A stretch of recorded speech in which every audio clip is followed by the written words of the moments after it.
વડોદરાના RV Desai road દશામાના મંદિરથી Jayratna building સુધી નવા બનાવેલા રસ્તાને ખોદીને પેવર બ્લોક નાખવાની કામગીરીથી રહીશોમાં રોષ.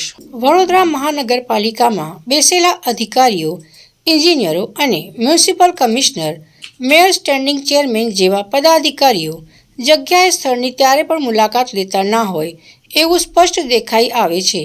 કારણ કે સ્થાનિક નેતાઓ, અધિકારીઓ, કોન્ટ્રાક્ટરોની વડોદરા મહાનગરપાલિકામાં અલગ અલગ કામમાં ચાલતી ટકાવારીની ચર્ચાના પરિણામે અનેક કામોમાં ભૂતકાળમાં ભ્રષ્ટાચાર સામે આવી ચૂક્યો છે.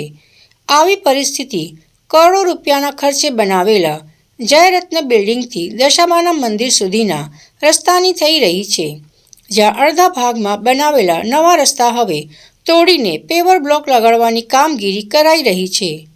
માત્ર 10 દિવસ જ થયા બનાવેલા રસ્તાને ફરીથી તોડવાનું કારણ શું? ટેન્ડરમાં પેવર બ્લોક લગાડવાની પાલિકાએ મંજૂરી આપી હતી, તો પહેલાં પેવર બ્લોક લગાડવામાં કેમ ન આવ્યા? ડામર અને અન્ય સામગ્રીનો વધુ ખર્ચ કર્યા બાદ તેને હટાવીને પેવર બ્લોકની કામગીરી કેમ કરવામાં આવી? આવા અનેક સવાલો વિસ્તારના રહીશોમાં ચર્ચામાં રહ્યા છે. જ્યારે સ્થાનિક કાઉન્સિલરે પણ ચાલતી કામગીરી જોવા જગ્યા સ્થળ પર હોતા નથી, કારણ કે કોન્ટ્રાક્ટર સાથે ચાલતી ભ્રષ્ટ નીતિમાં ઉચ્ચ કક્ષાથી નીચે સુધી દરેક મળેલા હોવાનું લોકોમાં ચર્ચાઈ રહ્યું છે.